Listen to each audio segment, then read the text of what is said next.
My wife treated me like another child, not a husband. In front of her CEO? 6 months later, my designs demolished her career. I'm a 34-year-old man who's been working in IT support for the past 8 years.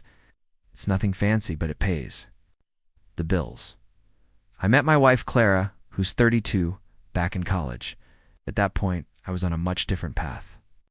My professors praised my natural design ability, and I was set to become an architect. But as you know, life happens. Clara, on the other hand, was an ambitious marketing major, always talking about climbing the corporate ladder. After graduation, she landed an entry-level job at BlackRock's K-Market, a trendy company with exposed brick walls and kombucha on tap. I, meanwhile, took a temporary IT job to support us while she focused on her career. Somehow, that temporary gig turned into 8 years of my life. I wasn't complaining then. I genuinely thought we were a team. She'd constantly reassure me. Once I make senior account manager, we can focus on your career goals. But that promotion came and went, as did the next, and my dreams kept getting pushed back to maybe next year. I was making decent money, but it was pocket change compared to her rising income, and she never let me forget it. Our apartment was decorated entirely to her taste. My gaming PC was relegated to a small corner of the spare bedroom, which she called her home office even, though she barely used it. When I tried to hang some of my old architectural sketches from college, she declared they didn't fit our aesthetic and replaced them with generic abstract art from some overpriced downtown store. So here I am, in our bathroom mirror, adjusting. My tie for the 6th time, getting ready for Clara's annual office party. This wasn't just any party. It was the first since her promotion to Director of Client Relations. My stomach was in knots. These corporate events always made me feel like an outsider. "Oliver, are you seriously still getting ready?" she called from the bedroom, that familiar sharp edge in her voice, making me feel about 2 inches taller. "We can't be late. Richard Billings, the CEO, will be there. I've told you 1,000 times." "Almost done," I mumbled, smoothing down my new $800 suit, which I'd bought specifically to avoid that look she usually gave me when I wore. My old one, that my husband is such a project look she'd shoot to her friends when she thought I wasn't watching. During the drive, she continued to micromanage me, as if I were a child. "Remember to mention your project management certifications if anyone asks what you do. And please, try to be more assertive than last time. You just stood in the corner like a statue." Each suggestion felt like a tiny paper cut, small but excruciating. "And don't bring up that Star Wars crap you're always talking about. Nobody cares about your theories on whatever those wizard people are called." Jedi, I corrected instantly, then regretted it the moment I saw her roll her eyes. Whatever. Just trying to seem interested in marketing for once. I just nodded, promising to make her proud, as always. But something inside me was already shifting. I was so tired of being a supporting character in the Clara show. The event was held at a luxurious downtown hotel, all glass and modern art, filled with people who looked like they'd never eaten fast food in their lives. I recognized a few faces from past gatherings, but mostly I felt out of place, as if I'd put on a costume for a play I'd never auditioned for. Clara immediately spotted her colleagues and pulled me along, her hand gripping my elbow so tightly I thought it might bruise. "There's Kevin's group from marketing," she whispered. "Let me do most of the talking. Just smile and nod." Things went smoothly at first. I smiled on cue, laughed at inside jokes I didn't understand, and kept her sparkling water glass full. Then Clara's grip tightened further as her boss, Thomas, approached, accompanied by Richard Billings, the CEO. "Your quarterly numbers were exceptional, Clara," Richard told her. "We need more of that killer instinct in the company. The way you handled the Miller account. Brilliant." She beamed as if someone had handed her $1 million. "Thank you, sir. I believe women need to push boundaries in this industry. We can't let the old boys club hold us back." She tossed in the feminist angle she always used with her superiors, even though at home she'd have me kill spiders and take out the trash because those are man jobs. The conversation then shifted to a rock-climbing excursion the company had organized. Clara was one of the few executives who participated. "Your wife was fearless on that cliff face," Thomas said. "What about you? Do you share her adventurous spirit?" Clara let out a fake laugh, The kind she always used to impress someone. Oliver. Oh God, he gets vertigo standing on a stepladder. Definitely the risk-taker in our marriage. He's more of a support person. A few giggles rippled through the group, but my face burned with humiliation. The CEO smiled cordially. Nothing wrong with being cautious. Different strengths and all that. But Clara wasn't finished. It's beyond caution, she said, oblivious to my discomfort. Remember when we had that mouse in the apartment last month? She mimed, shivering, and everyone laughed even harder. He stood on the kitchen table screaming until I got home to deal with it. I took a long swallow of my sparkling water, wishing I could vanish. That's not even how it happened. I was startled by the mouse and jumped, but her version made me sound pathetic. Ow! And when we go camping, she continued, he won't. Sleep without an air mattress, and insists on staying at sites with full bathroom facilities. Not exactly the rugged outdoorsman. She glanced around at her coworkers. I swear sometimes it's like having another child instead of a husband, but he's so good with computers. She condescendingly patted my arm. Richard's expression changed. His gaze moved to me with what looked like sympathy. Thomas cleared his throat, clearly sensing the conversation had gone too far. Actually, Thomas interjected, I was talking with Oliver earlier about his architectural hobby. Those 3D designs he showed me were impressive. I hadn't mentioned an architectural hobby, and I didn't even realize Thomas knew my name until that moment. But I understood he was trying to rescue me, and I felt a strange connection to this man I barely knew. Clara looked confused. Architecture? He doesn't. Perhaps you could send me some of those renderings, Thomas said calmly, cutting her off. I've been thinking about redesigning my lake house. The subject shifted to vacation homes, but the damage was done. I stood there as if my soul had left my body. I was just an empty suit, nodding and smiling, but inside I was screaming. I'd spent the last 8 years of my life supporting this woman, and she couldn't even show me basic respect. In front of her coworkers? For what? So she could look more spectacular by comparison? The hardest part was knowing she'd expect me to laugh about it later. Oh, don't be so sensitive. I was just kidding. I excused myself to get some fresh air, heading out to a large balcony where the cool night breeze did nothing to cool the burning embarrassment within me. I stood there, staring at the city lights below, and suddenly, everything became clear. The woman I married had just used me as a punchline to boost her own image at work. And this wasn't the first time. Years of little comments and subtle put-downs suddenly crystallized into this terrible pattern I'd ignored. I wasn't just the target of tonight's jokes. I was the designated loser in the narrative she created about our relationship. Debts. Old, doesn't it? I turned to see Thomas standing in the doorway, holding 2 bottles of sparkling water. He extended one to me. Thought you might need this.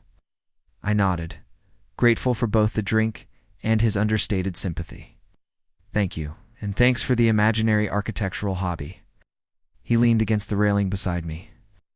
My ex-wife did. The same thing at every company event. Made me the punchline to all her stories. Dave can't cook to save his life. Dave got lost driving to his mother's house. Dave couldn't figure out how to use the washing machine. He sipped his water. After our divorce, I found out she'd been seeing her personal trainer for 6 months. Best thing that ever happened to me. We stood silently for a moment. Listen, he finally said. I don't know you well, but I recognize self-respect walking out of a room. That takes more courage than impressing a bunch of corporate drones who will forget about this party by Monday morning. I didn't know how to respond, so I just nodded. For what it's worth, he continued, I've been in this business 20 years. The people who last aren't the ones who build themselves up by tearing others down. That strategy always backfires. Eventually, the water swirled in between us. Clara's promotion isn't as solid as she thinks. Richard's been asking questions about that Miller account. I stared at him, amazed. What do you mean? Thomas shook his head. Just that. The numbers don't quite add up. Nothing I can discuss in detail. He trailed off and changed the subject. So, did you really study architecture? I nodded. Yeah, back in college. Had to drop out my senior year when my dad got sick. Medical bills wiped out the college fund.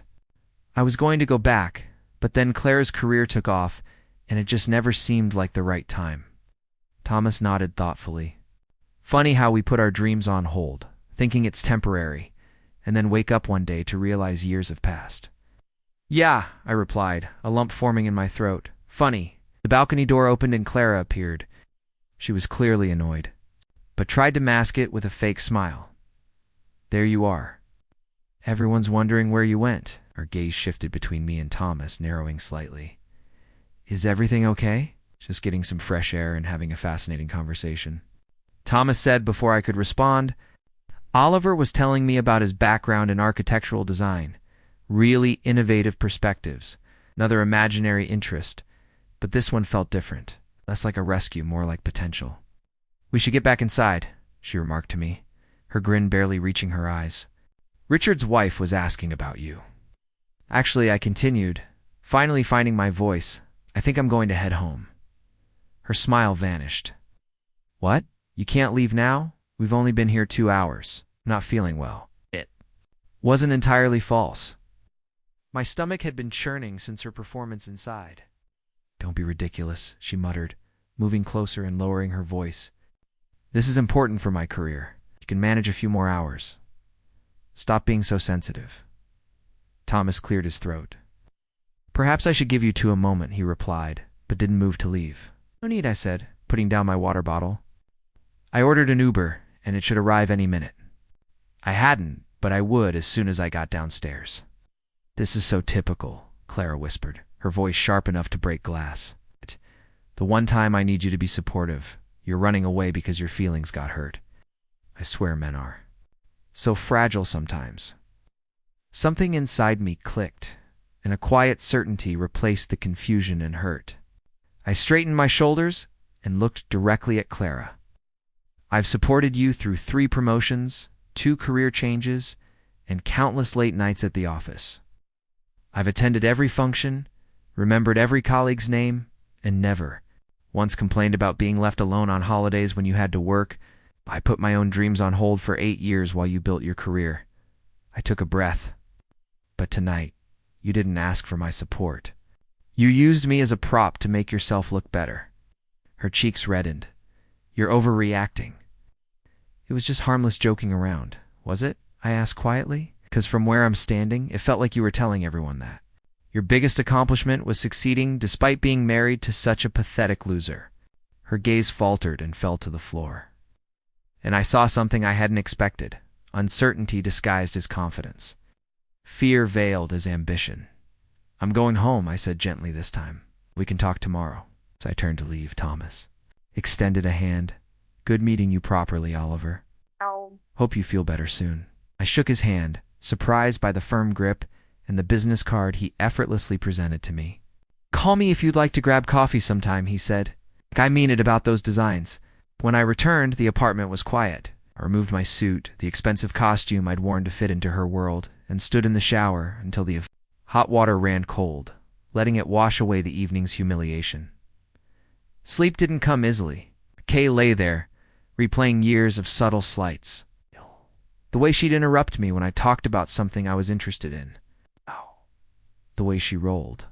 Her eyes when I suggested vacation plans. And the constant minor adjustments she wanted to make to my appearance, speech, and hobbies. For example, when I spent months building a custom gaming PC and finally got it running perfectly. She said, "That's nice, honey. Maybe now you can focus on something productive." Similarly, when I excitedly showed her a sketch I'd drawn of our dream house, she'd respond, "It's cute that you'd still think about that stuff." Morning brought clarity rather than reconciliation. Clara hadn't come home. At 6 a.m., received a text saying she'd stayed at Jen's house because she didn't want to continue the discussion while emotional. Translation: she was avoiding facing the consequences of her behavior. I called in sick to work, which I rarely did, and spent the day in a strange limbo between fury and possibility. I pulled out my old architectural sketches from college, the ones Clara had deemed not matching our aesthetic, and laid them out on the dining table. They weren't bad, especially the urban regeneration project, which had earned me departmental praise. By afternoon, I was staring at the business card Thomas had given me. After an hour of deliberation, I finally texted him, "This is Oliver from last night." I'll take you up on that coffee offer if it still stands. His response was immediate. Good to hear from you. 3 p.m. at Steel Bean downtown. The coffee shop was upscale but not pretentious. Thomas was already sitting in a corner booth when I arrived, dressed casually in slacks and a button-down. Thanks for meeting me, I murmured, taking the seat across from him, though I should probably confess, I've never actually shown you. Any architectural designs? He laughed. I figured as much, but I wasn't entirely making it up. Clara once mentioned you studied architecture in college, said it was cute that you thought you could make it in that field. That stung. I never said it was cute when she failed her first 2 marketing jobs. Yeah, well, it was more than cute to me, I answered, taking out my phone and showing him photographs of my old college projects before leaving the apartment. I was on track for internships at some decent firms before life happened. Thomas raised his eyebrows as he scrolled through the pictures. These are actually good. Really good. The spatial awareness, the integration with the surrounding environment. You had a genuine talent. The conversation flowed with unexpected ease. He wasn't just being polite or feeling sorry for me. He genuinely cared about who I was. As we talked, I found myself revealing things I'd kept hidden for years. My abandoned passion for architectural design. The small business plan I'd shelved. When Clara's career took precedence, and my growing sense of having lost myself in the shadow of her success. So all this time, you've just been putting your dreams aside while supporting hers? Thomas asked curiously. I guess I thought. That's what marriage was, I said. Compromise. Sacrifice. I figured my turn would come eventually. Compromise should go both ways, Thomas explained. When was the last time she sacrificed something for your dreams? I couldn't answer because the truth was, she never had. Why did you really ask me here? I finally said after a second coffee. Corporate loyalty would suggest you should be taking her side. He considered this, tapping his fingers on the table. Corporate loyalty is overrated. Human decency isn't. What I saw last night wasn't someone building up a team. It was someone stepping on another person to appear taller. He raised his eyebrows. Plus, I recognized something in you that reminded me of myself 15 years ago. Sometimes people need a nudge to remember who they are. Before we parted ways, he made an unexpected proposal. My team's working on a new downtown development project, a mixed-use building with residential and commercial space. Given your background in architecture, would you be interested in reviewing some of the preliminary designs? Fresh eyes can spot things we've missed, and it might be therapeutic. I was stunned. I don't have any professional qualifications. My design experience is theoretical at best. Sometimes theoretical is exactly what we need. No pressure. Just take a look and give me your honest thoughts. He slid a thumb drive across the table. Use a new email address to send feedback. This is under the radar. I don't need Clara knowing I'm consulting with her husband. That evening, after Clara returned with a well-scripted apology that included terms like work stress and didn't mean to embarrass you, but never acknowledged the core of what she'd done, I sat down at my long-neglected desk and plugged. In the drive, the designs were ambitious, combining modern and historical features to revitalize a neglected part of downtown. I lost myself for hours, studying renderings, taking notes, and sketching possibilities. For the first time in years, my mind felt fully engaged, neurons sparking with a previously dormant creative energy. Clara entered our home office, hesitating uncertainly at the threshold, and I barely noticed. What are you working on so intently? She inquired, her tone perfectly neutral. Just a project, I said, without glancing up. She moved closer, trying to see the screen. Work project. Since when does IT support need architectural renderings? I closed the laptop, sensing a strange new wall between us. It's personal. Her face showed confusion, then anxiety. Personal? What does that mean? Her gaze tightened. Are you talking to someone else? The implication was obvious. In her mind, the only personal project I could pursue would be an affair. She couldn't fathom that I had autonomous interests or aspirations. I'm looking into some possibilities, I said vaguely, relishing the fact that, for once, I was the one holding the information she sought. She hovered for another minute, clearly expecting me to elaborate, but I remained silent. Finally, she retreated, and I knew something had fundamentally changed. The apartment felt different, not because she had returned, but because I had changed.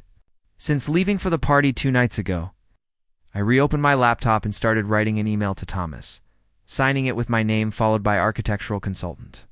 The title was aspirational rather than factual, but for the first time in years, the gap between the two didn't seem insurmountable. 2 weeks passed in an unusual new domestic rhythm. Clara walked on eggshells around me, overcompensating with forced cheerfulness and an unexpected interest in my day. I remained cordial but distant, spending my evenings focused on the development project rather than watching meaningless television with her. The email I'd sent to Thomas sparked a flurry of responses, with the design team expressing real interest. In my proposals, what started as a courtesy evaluation turned into serious conversations, with some of my suggestions incorporated into the amended plans. He texted me one morning, "They're implementing your courtyard plan. The team wants to meet the mystery consultant. 1 p.m. tomorrow." I stared at the message, equally excited and terrified. This wasn't just a soothing distraction. It was becoming real. "I'm not qualified for an actual meeting," I responded. His reply was immediate. "Neither were half the successful people I know when they started. 1 p.m. at the office. Business casual. I'll meet you in the lobby." Casually mentioned to Clara that I had lunch plans downtown the next day. "Oh, with whom?" She tried to sound intrigued, but I detected a sharp edge of suspicion. "A potential client," I responded, not quite lying, but without mentioning that her employer was my contact. "A client for what?" she inquired, putting down her fork. I looked up from my plate.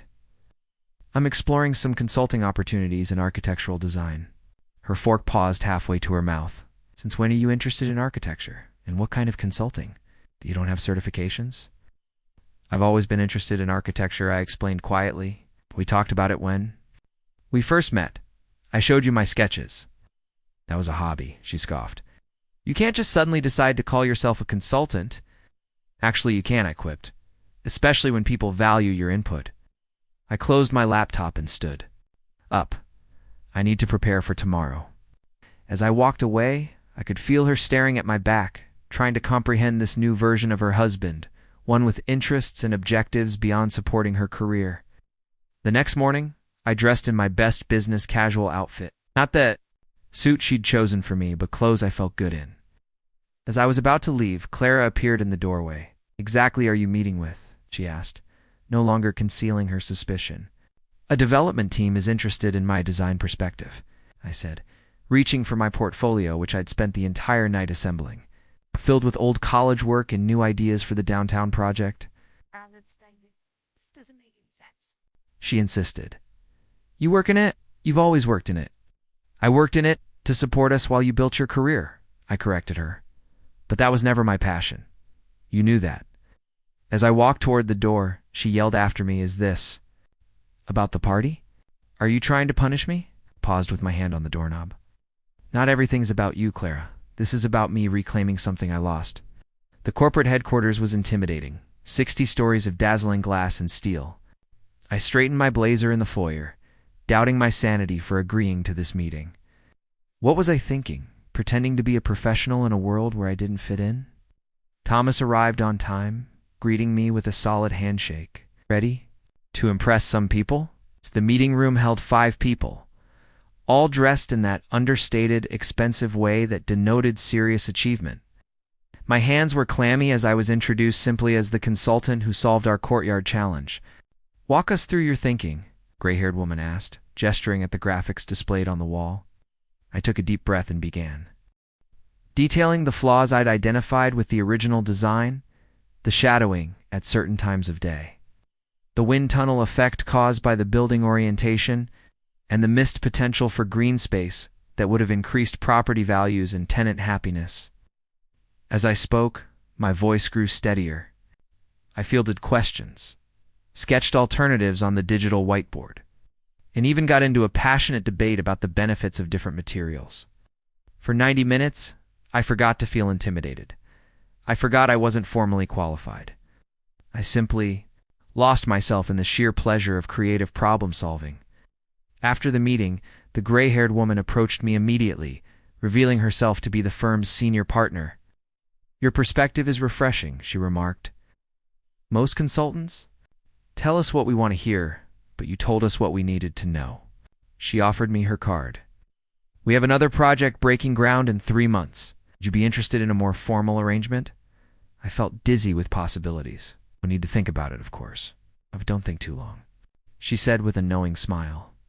Talent doesn't need credentials to be valuable.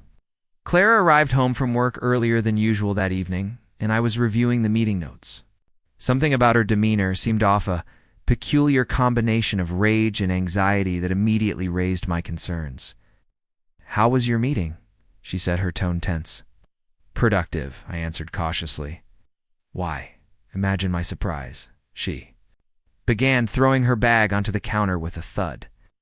"When I was called into Richard's office today to explain why my husband is suddenly consulting on the downtown project with my supervisor." And there it was, the decisive moment. "Realize I needed your permission to pursue professional opportunities," I added softly. "Don't play dumb, Oliver. You deliberately kept this from me. Do you have any idea how this makes me look? I can't keep my own husband in line. Keep me in line?" The word struck me like a blow. "Is that how you see our marriage?" "What?" "I'm someone you need to keep in line. You know what I mean?" She backed away. "It just looks weird. People are talking." "Talked about what? That your husband might have talent and value outside of being your supportive spouse?" "That's not fair," she complained. "I've always supported your interests." "My interests," I reiterated. "Not my career, not my ambitions, my cute little hobbies that you could pat me on the head for." She threw up her hands. "What do you want from me?" I said I was sorry about the party. I had too much sparkling wine. I was trying to impress Richard. I went too far. "What more do you want?" "I want you to understand that this isn't about the party," I told her. "The party just showed me clearly what I'd been ignoring. We built a relationship where your dreams were the priority and mine were the sacrifice. I accepted that arrangement for so long that I almost forgot I had dreams of my own." She reached for my hand, but I took a step back, needing physical space to maintain emotional clarity. "What exactly are you doing with this project?" she inquired, her voice lowering. "Consulting on architectural elements of a downtown development, and they've asked me to consider a formal arrangement for future projects." Her eyes widened. "You're not qualified. You never finished your degree. Apparently talent and insight matter more than credentials to some people." Her tone shifted, becoming accusatory once more. "And Thomas arranged all this. Why would he do that?" I shrugged. "Maybe he recognized something in me. Maybe he just wanted to help. Maybe he saw how I was treated and decided I deserved better." She flinched as if I had hit her. "So this is about punishing me, embarrassing me professionally as revenge." "Not everything is about you," I explained quietly. "This is about me rebuilding something I lost. It has nothing to do with revenge." Her rage resurfaced. "You've been lying to me for weeks while meeting with my employer. How am I supposed to interpret this?" "I didn't lie. I simply didn't provide information that you hadn't requested. When was the last time you asked about my day, my interests, my goals? Not what you needed from me or how I might help you, but simply who I am and what I desire." She opened her lips to answer, but closed them again as understanding dawned in her eyes. The following few days were stressful. Clara oscillated between faux supportiveness and passive-aggressive comments about my unexpected career move.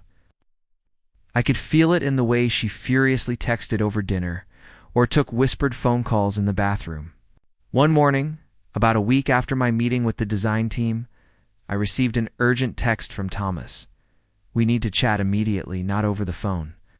We met at a quiet cafe far from Clara's workplace, and Thomas looked grim. "Clara's trying to sabotage you?" he blurted out. "She's filed a formal complaint with HR, claiming I've engaged in inappropriate professional relationships by hiring her spouse without disclosure." My stomach plummeted. "Can she do that?" "Technically, there's no rule against hiring employees. Spouses for consultancy work. but she's framing it as a conflict of interest, implying that we only hired you to win favor with her over the Miller account. That's ridiculous, I responded, feeling betrayed yet again. She knows that's not true. Of course that's not true, but she is desperate. The Miller account numbers, the ones we've been questioning, Claire's been manipulating the data to make her results look better, or something else you should know? He hesitated. Nothing illegal, but clearly against company policy. Richard had already planned to audit her work next month, and now she's trying to defame you before that happens. Make it look like I'm the one with professional ethics issues, I noted. Thomas nodded grimly. Exactly. What can I do? I asked. We need proof that your hiring was solely based on merit. Your original email criticizing our design, did you send it from a personal account that Clara doesn't have access to? I created a new account like you suggested, I replied. Good. And your design suggestions were made before you knew about the Miller account audit. I didn't even know about the Miller account issues until today, I told you. Thomas was relieved. That helps. But there's another issue. Clara claims you've been exploiting insider information she brought home to gain an advantage on the project. I felt sick. She's the one who never discusses work at home except to brag. I had no idea about this project until you showed me. I believe you, but we have to prove it, I thought for a moment. She keeps a personal journal. Every night, she writes down all her professional accomplishments and strategies. If she has been changing data, it might be in there. Thomas scowled. I can't ask you to invade your wife's privacy. It's my apartment, too, I insisted. And if she's trying to destroy my one chance at rebuilding my career just to protect her lies, I think I have a right to defend myself. That night, while Clara was at her emergency yoga session, which I now suspected was a strategy meeting with her allies at work, I found her journal concealed in her underwear drawer.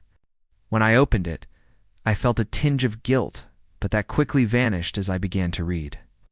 It was all there, her deliberate manipulation of the Miller account data.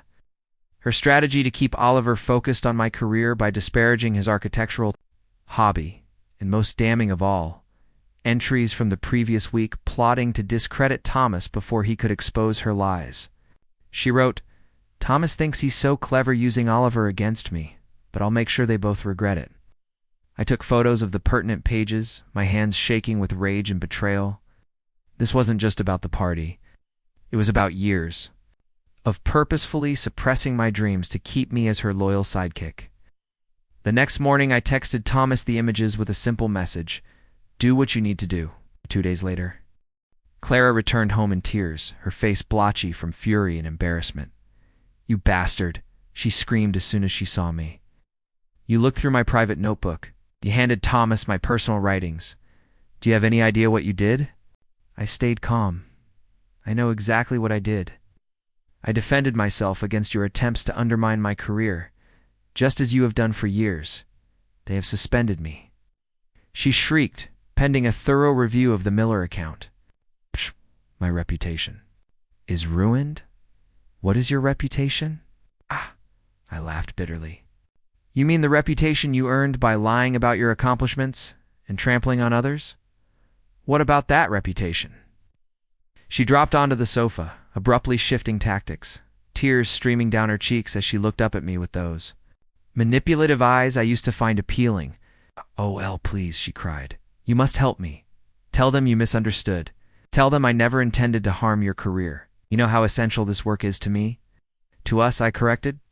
It was always essential to you, and you were determined to sacrifice my one hope of reclaiming my passion to defend your falsehoods. I can fix this, she said, and I will tell everyone how proud I am of your architectural work. Will fully support your career change. We can get past this. I sat opposite her, immediately filled with pity. Clara, do you even hear yourself? Even now, you are only offering to help me because you need something. That is not how partnerships work. What are you saying? She muttered, her eyes filled with dread rather than manipulation. I'm saying I'm finished being your supporting character. I have accepted a formal consulting role with the downtown development. I start next week. What about us? She inquired, her voice small. There is no us anymore, I replied gently, and I have already packed my things. I'm staying with a friend until I can find my own place. I cannot just leave, she cried, desperate. We can work this out. I will go to therapy. I will do whatever it takes. I shook my head.